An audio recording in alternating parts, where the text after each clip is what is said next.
matching, how much of that became... I loved it. I loved it. Anthony Edwards put on an absolute show Saturday night, even if the Timberwolves came up just short. Minnesota fell 126-123 to the San Antonio Spurs, but Edwards reminded everyone why he's the face of this team. The matchup everyone was buzzing about was Edwards versus Victor Wembanyama, and in the fourth quarter, Edwards didn't hold back. He said, "I love it. I wish we could have just moved everybody out the way and just checked up, me versus him." And honestly, that's exactly what we saw. What is it about the Spurs or seeing Spurs on that opposing jersey? You know, you had the game winner earlier in the week against them. The night you had tonight, just wondering if there's something about playing against them. I mean, they got Wemby.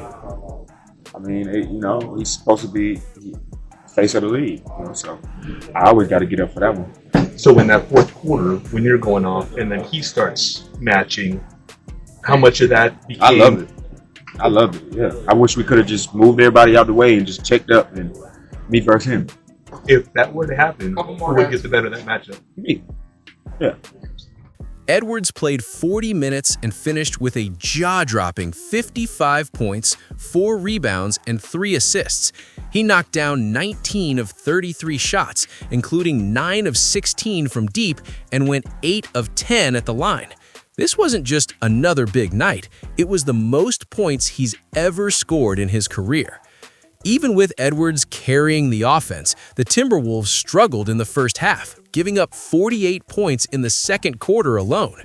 They tried to mount a comeback, but San Antonio's clutch plays down the stretch were too much. Minnesota still had solid contributions across the board.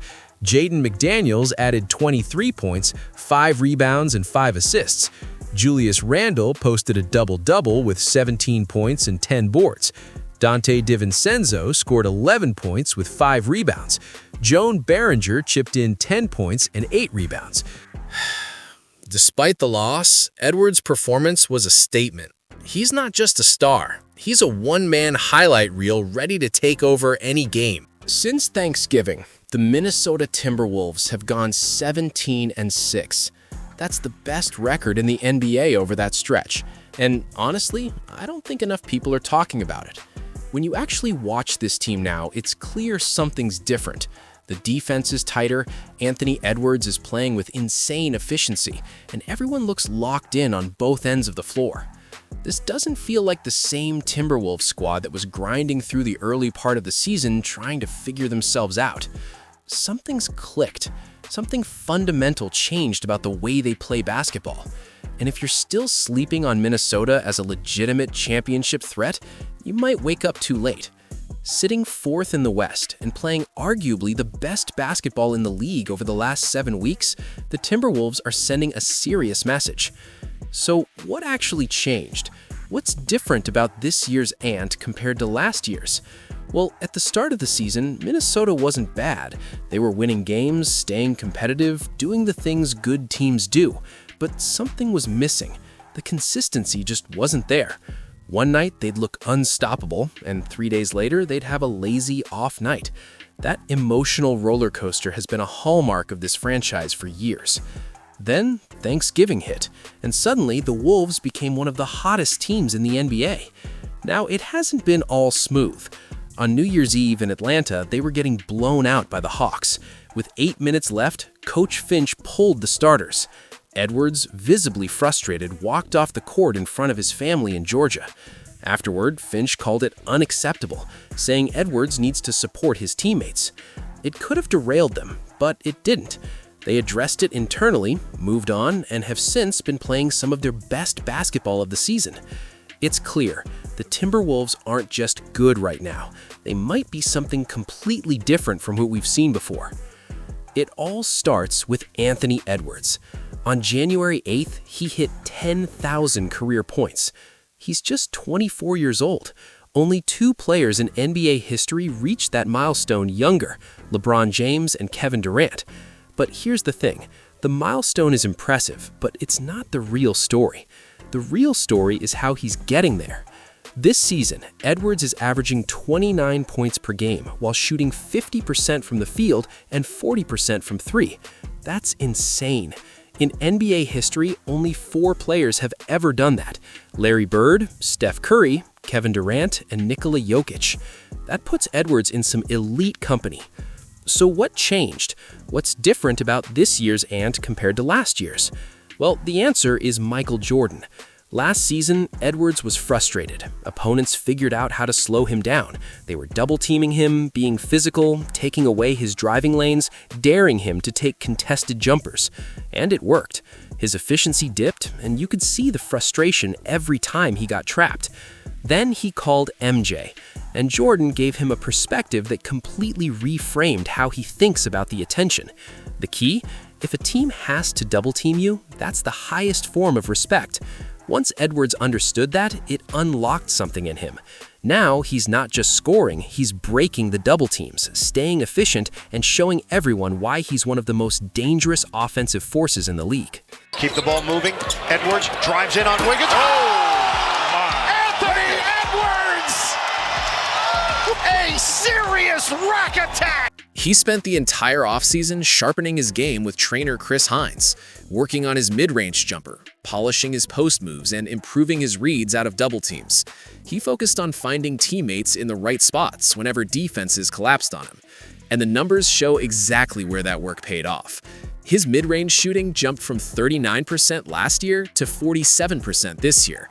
Finishing at the rim went from 64% to 71%, and for the first time in his career, his three-point shooting crossed the 40% mark.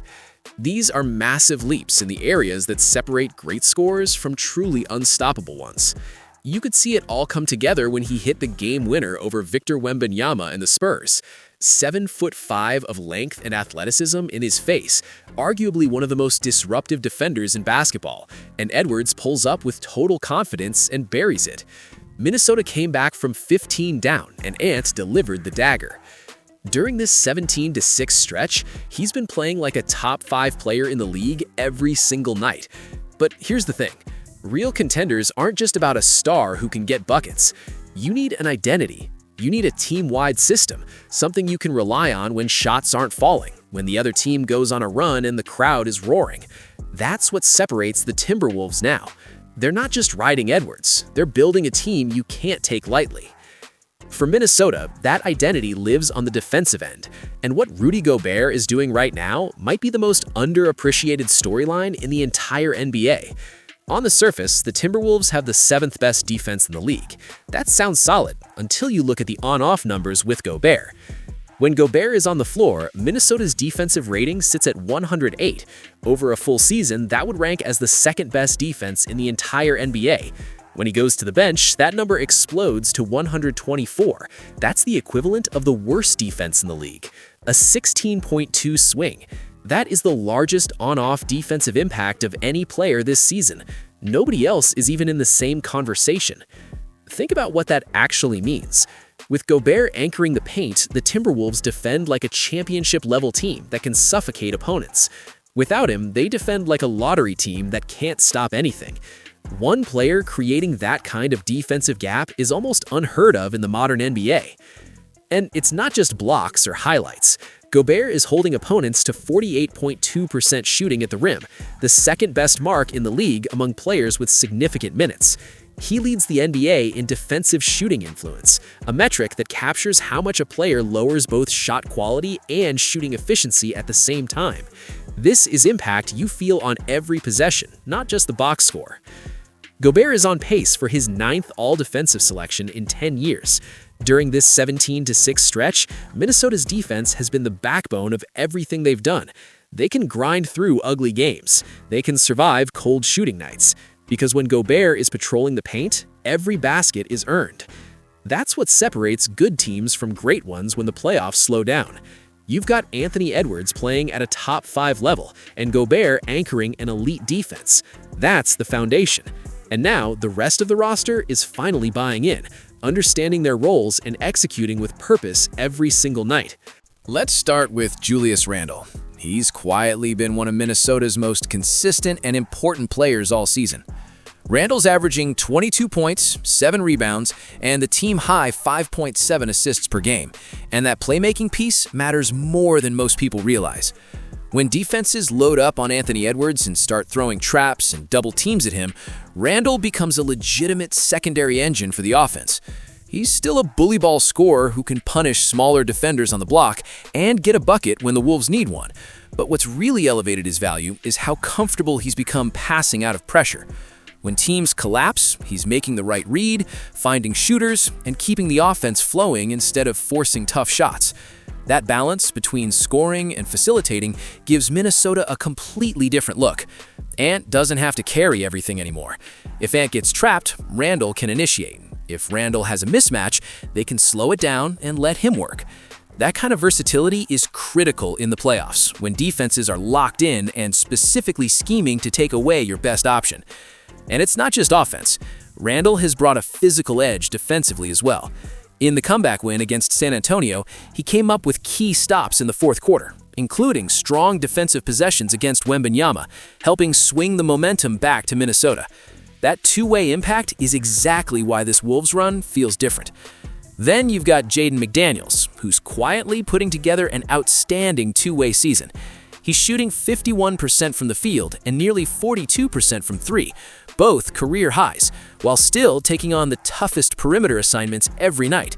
That's real growth. His offensive efficiency is catching up to the defensive reputation he's already earned around the league.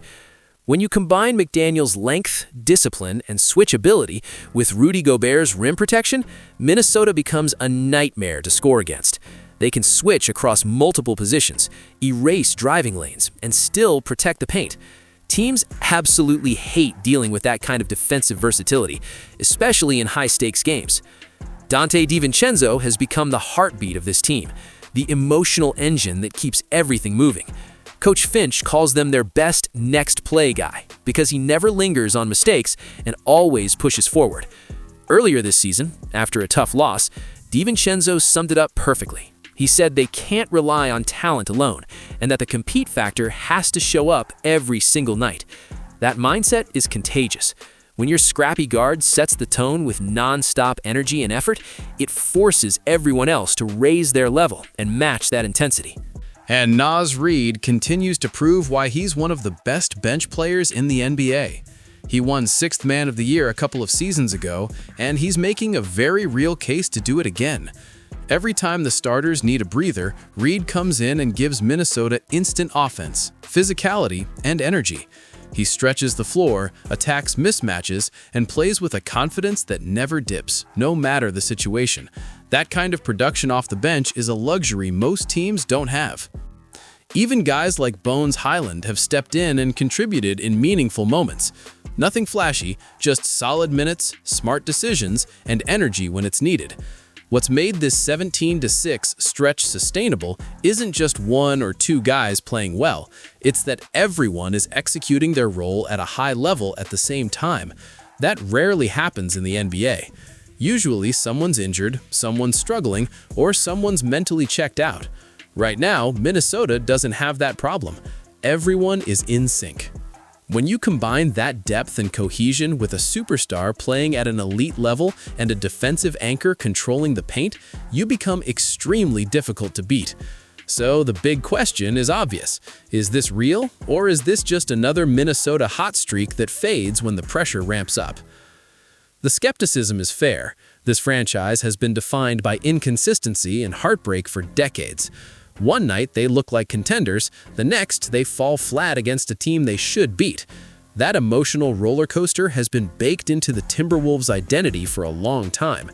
And yes, some of that still shows up. They dropped a lazy game to Brooklyn. They got blown out by Atlanta. Even good teams have nights like that. Here's what's different this year. Minnesota is one of only 5 teams in the entire NBA with a top 10 offense and a top 10 defense.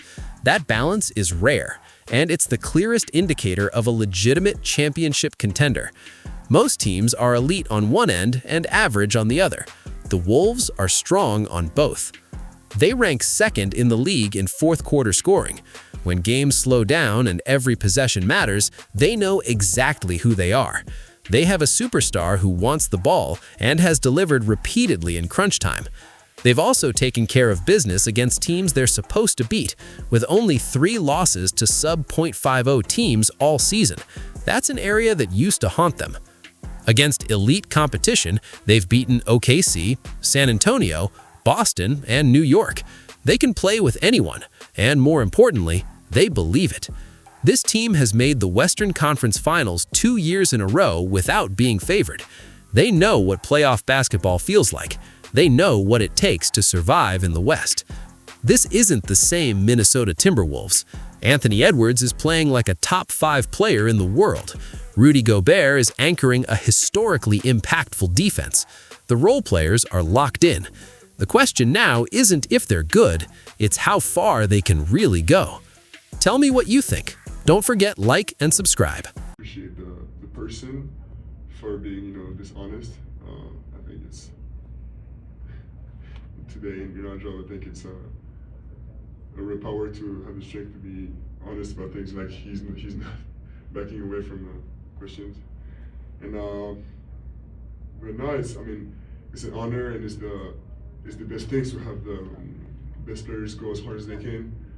Because first of all, it makes us better. It makes me better, and it's a show of respect and also of progress, stepping up. Because now the standings make us that we're a respectable team. What was the thinking on this?